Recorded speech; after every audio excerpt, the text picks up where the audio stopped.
Room 313.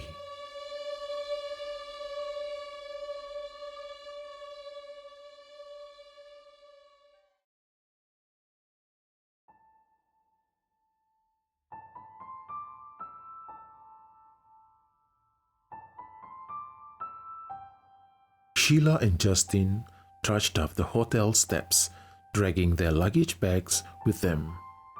The drive to the resort was a good 2 hours from the airport, and both of them were exhausted.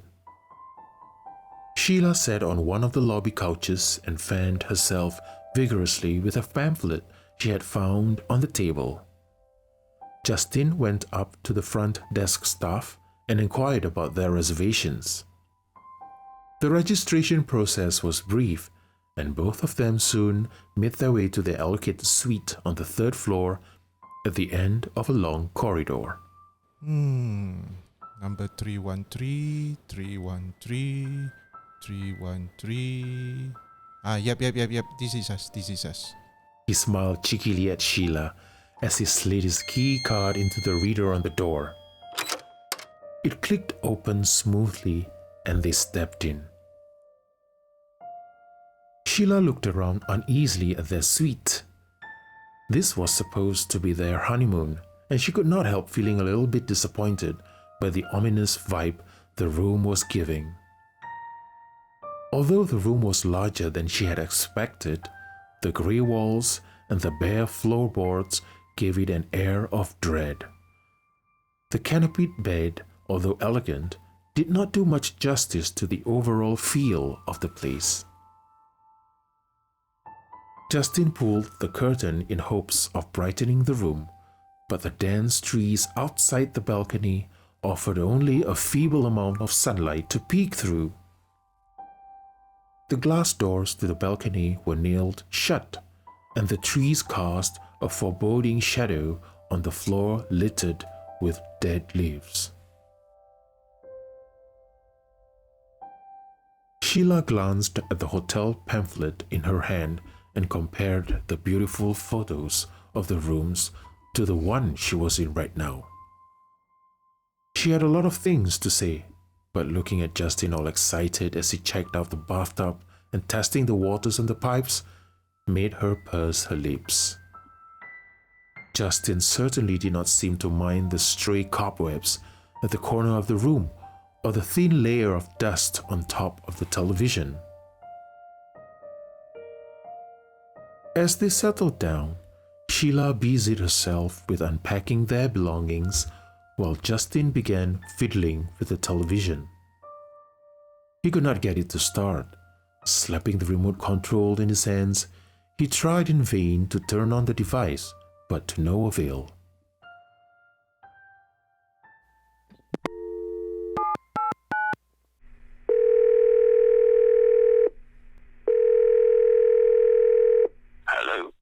Hi, can you send someone to room 313? The TV is not working. I think there's something to do with the remote control, he explained to the person at the other end. Almost immediately, there came a knock on the door. A man wearing a name tag Kevin handed him a remote control. He bowed his head slightly when Justin thanked him. Wow, that was fast. Excellent service, don't you think? Compensating for other things, I suppose. The room also did not look like the pictures in the pamphlets at all, she added under her breath, grateful that Justin did not catch the last part. He had screamed and saved for this trip, and she did not want to hurt his feelings.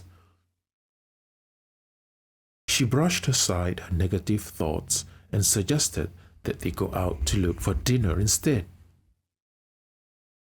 Like all honeymooners on their blissful chapter of their lives, both Sheila and Justin spent the evening enjoying a romantic dinner at the hotel's restaurant and took a short stroll at the beach. It was off-peak season and the place was relatively deserted, save for a few locals and a few odd hotel guests. Hey look, there's a local bazaar just outside the hotel. Must be the site where we spotted the tents this afternoon. Justin remarked suddenly, excitedly pointing at the banner hanging limply from a pair of coconut trees. Sheila dusted sand from her feet and put on her sandals.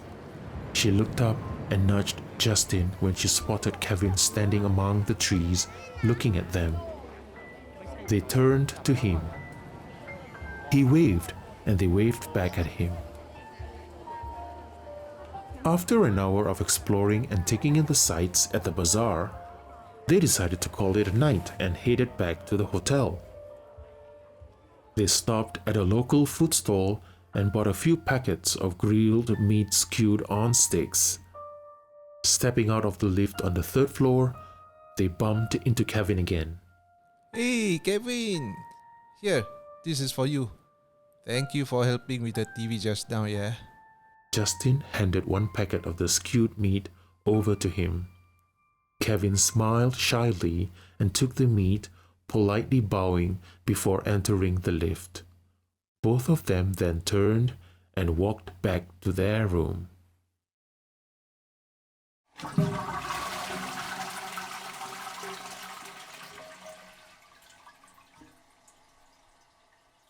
The sound of the toilet flushing woke Justin that night. He picked up his mobile phone from the nightstand and touched the screen. It was 3:30 in the morning.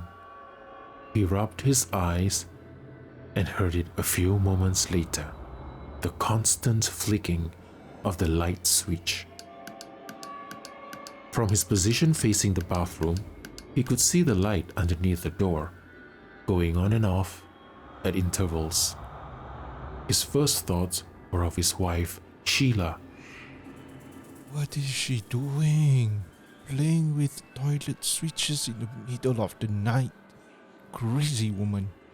He mumbled and turned over, expecting an empty pillow beside him.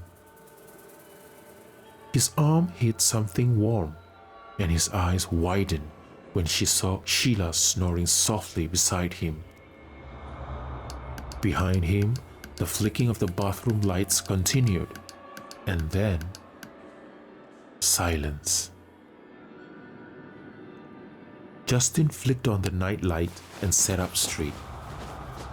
His actions awoke Sheila, and he told her what he had heard, his hands pointing at the bathroom door.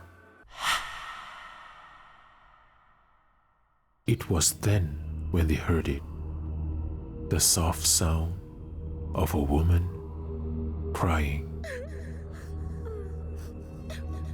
It came from the balcony outside the glass door and grew louder before trailing off, only to pick up again, forming its own eerie, melodic wail.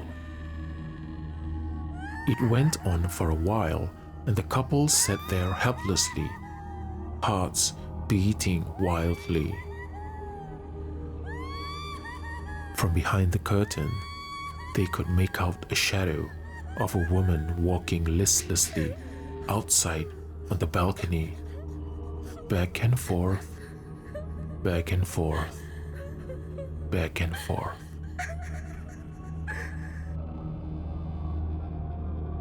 A few moments later came the sound of running feet from inside the room, paired with loud scratches on the wall. It was as if the room had suddenly came to life and the couple were caught in its spectral activity. The bathroom lights began to flicker crazily again, and the wailing outside stopped. To their horror, the shadow stopped moving and stood perfectly still, as if about to enter into the room.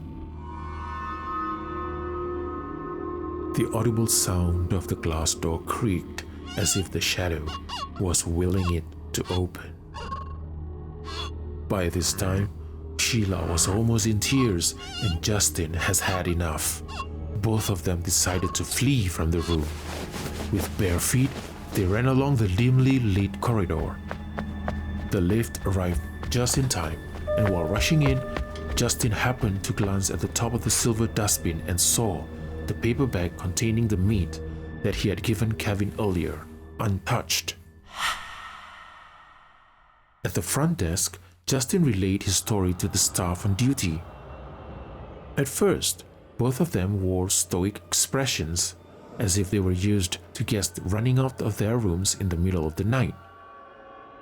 Their faces, however, changed when Justin mentioned the TV and the remote control handed over by Kevin that afternoon. Did you say Kevin, sir, from housekeeping? One of them asked. Yeah, Kevin, medium height, good looking guy, crew cut hair, very polite, always smiling. Sir, Kevin passed away 2 months ago. His name is not in our housekeeping roster anymore. Justin stared at them open-mouthed. Part of him refused to believe them, but another part of him kept thinking about the untouched bag of skewered meat on top of the dustbin at the lift landing. We're so sorry about this, sir. Let's go up to your room and we'll help to shift your things to another room for the night. Both husband and wife agreed and brought the staff up to their room. Fortunately, Justin still had his card key in his pants and slid it on the reader. It did not register. He tried a few times, but the reader remained silent. The staff stared at the door and called his colleague at the front desk downstairs. A while later, he looked at Justin with a puzzled expression. Sir, the front desk informed me that you were under room 318, not 313. This room was out of bounds for the past 2 months. He brought them over to room 318 and used the same card key on the door. It clicked open easily. There was awkward silence as they stared at each other. No one could find any rational explanation at that moment. I think you owe it to us to explain what exactly is happening here. Upon Justin's insistence, the staff related that Kevin had an affair with a lady from room 313. She was a long-term guest and had on many occasions invited Kevin to spend the nights with her. Knowing that it was against the rules, Kevin had obliged and secretly sneaked into her room when he thought no one was looking. He died while trying to fix the bathroom light. He had missed a footing on the ladder and fell, hitting his head on the bathtub. The heartbroken guest was discovered a few days later on the beach. She had walked into the open sea in the hotel's bathrobe and drowned herself. Room 313 was out of bounds ever since. The couple shook their heads at the sad tragedy. Justin blamed himself for not looking at the check-in sheet properly. He had mistakenly read 313 instead of 318. What was even more bewildering was the fact that they could use a key card for room 318 to enter room 313 easily in the day, even slept in it, but could not enter it after their scary encounter earlier. It took a full hour for the staff to get the master key, unlock the wrong room, and transferred their belongings over to room 318. There was no further disturbance as the staff worked quickly to straighten the room and lock the door.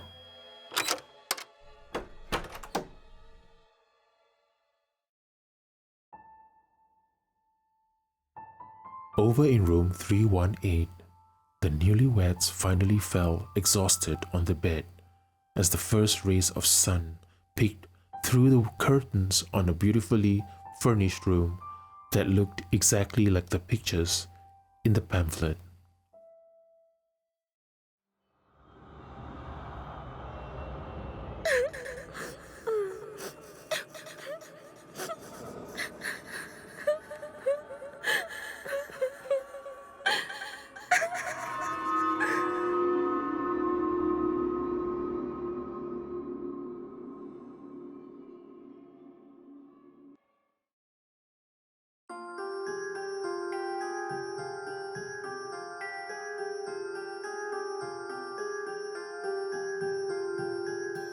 What do you think?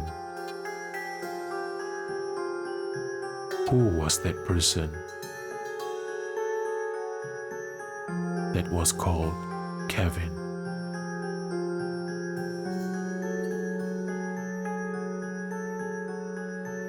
I am Wraith. Once again, thank you for listening, and I'll see you in the next podcast.